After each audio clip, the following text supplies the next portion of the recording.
पहले जो Indian panel code थी आईपीसी, उसका तो बना दिया बीएनएस, भारतीय न्याय संहिता। जो सीआरपीसी थी उसका बना दिया भारतीय नागरिक सुरक्षा संहिता। इंडियन एविडेंस एक्ट था, उसका बना दिया भारतीय साक्ष्य अधिनियम। बेसिकली जो बात है, केवल नाम चेंज किए गए।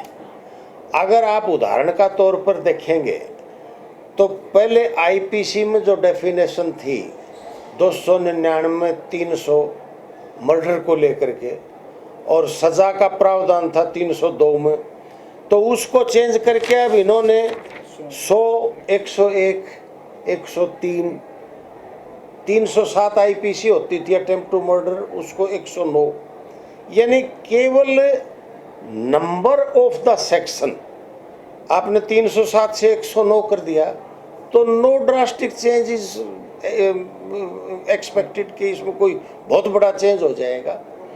मेरा व्यक्तिगत रूप में ये मानना है कि इससे कोई बहुत आमूल चूल परिवर्तन होने वाला नहीं है।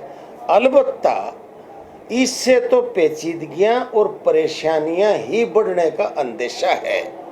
नए सिरे से सारा पढ़ना पड़ेगा। अब जिस आदमी ने 35-40 साल तक वकालत कर ली, लॉ कॉलेज में पढ़ के आए थे, अब ऑल ऑफ ए सडन उस आदमी के लिए तो बड़ी दिक्कतें पैदा करेगी इस चीज को लेकर के। आम जनता के लिए कोई लाभ है इसमें? मेरे हिसाब से आम जनता के लिए कोई मुझे इसमें विशेष लाभ दिखाई नहीं दे रहा, न तो केसेस के डिस्पोजल पर कोई विशेष फर्क पड़ने वाला हुआ या फिर कठिन हुआ। मैं तो पेचीदगियां मानता हूँ। मैं तो ये मानता हूँ कि पेचीदगियां बड़ी हैं, क्योंकि जो ऑलरेडी कानून थे उसमें गुंजाइश थी, आप अमेंडमेंट कर सकते थे, नो प्रॉब्लम।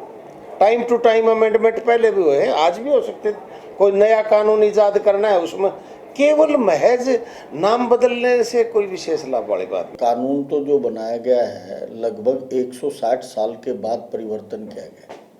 1860 में जो इंडियन पेनल कोड लागू किया गया, उसके साथ साथ क्रिमिनल प्रोसीजर कोड भी लागू किया गया था, लेकिन क्रिमिनल प्रोसीजर कोड में 1973 में परिवर्तन कर दिया गया, जबकि इंडियन पेनल कोड में कोई परिवर्तन नहीं किया गया था। अब उन्होंने गवर्नमेंट ने परिवर्तन किया है, लेकिन ये बहुत जल्दबाजी में हुआ है।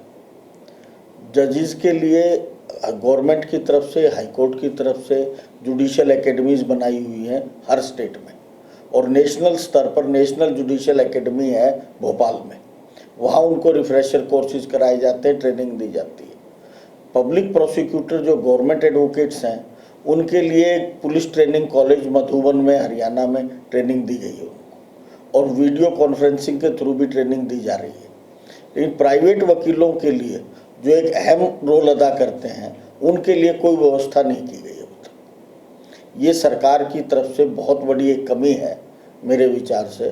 तो बार काउंसिल ऑफ इंडिया को और प्रत्येक स्टेट की बार काउंसिल को विश्वास में लेकर के जो 6 महीने का पीरियड निकला है, 25 दिसंबर 2023 को जब राष्ट्रपति महोदय की स्वीकृति आ गई, उससे लेकर के 30 जून चली गई, तो इन 6 महीने में बार काउंसिल की तरफ से विभिन्न कोर्सेज ऑर्गेनाइज होने चाहिए थे, रिफ्रेशर कोर्सेज होने चाहिए थे, और हर वकील को ट्रेनिंग देने का एक प्रयास होना चाहिए था। अदालत में तो पूरी कठिनाई रहेगी लगभग जब तक कि ये पूरी तीनों कानून नए मेमोराइज नहीं हो जाते हैं। जिन वकीलों को 40-40, 50-50 साल हो गए और वो पुराने कानून उनको रटे दिमाग में आए हुए हैं, या उनको जवानी याद है मौखिक रूप से, अब उनको एकदम भूल करके नए कानून याद करना, नई धाराएं याद करना बड़ी कठिनाइयों का काम रहे। आज 1 जुलाई से भारत सरकार द्वारा पारित किए गए 3 कानून जो है भारतीय न्याय संहिता, भारतीय नागरिक सुरक्षा संहिता और भारतीय साक्ष्य अधिनियम में काम करना शुरू कर दिया है। जो आज से जो एफआईआर दर्ज होंगी वो नए कानूनों के तहत दर्ज होंगी, और उनकी जो एविडेंस है और ट्रायल है वो नए कानूनों के तहत ही रिकॉर्ड की जाएंगी। 30 जून तक जो भी एफआईआर लॉन्च हुई, उनकी एविडेंस और ट्रायल पुराने कानूनों के तहत की जाएंगी। जो निश्चित रूप से जो नए कानून हैं, उनसे सभी को, अक्यूज्ड को, विक्टिम को, कॉन्सल्स को और जुडिशरी को, सभी को बेनिफिट होगा। पुराने टाइम में जो पुराने कानूनों में आईपीसी में टोटल 511 सेक्शन होते थे, जो 23 चैप्टर में समाहित थे। अब नए जो है भारतीय न्याय संहिता में टोटल 358 सेक्शन हैं जो 20 चैप्टर में समाहित किए गए हैं, जिसमें चैप्टर 4 और चैप्टर 5 को नया जोड़ा गया है। इसमें विशेष तौर पर जो है चैप्टर 5 में जो वीमेन और चाइल्ड से रिलेटेड है उसमें पनिशमेंट और फाइन दोनों बढ़ाए गए हैं, और जो डेफिनेशन क्लॉज है वो जो सेपरेट सेक्शंस में थे उनको एक जगह इकट्ठा कर दिया गया है। सेक्शन 2 में अब सभी डेफिनेशन और पनिशमेंट एक जगह एकत्रित कर दी गई हैं, जिससे ट्रेनिंग की भी जरूरत है। यस इसमें डिफरेंट लेवल पे ट्रेनिंग ऑलरेडी चली हुई है। प्रोसिक्यूटर्स की ट्रेनिंग चल रही है, जुडिशियल ऑफिसर की चल रही हैं, और बार काउंसिल्स और स्टेट बार काउंसिल्स और बार एसोसिएशन अपने काउंसिल्स के लिए भी जो है ना ये सेमिनार और जो है वो कंडक्ट कर रही है।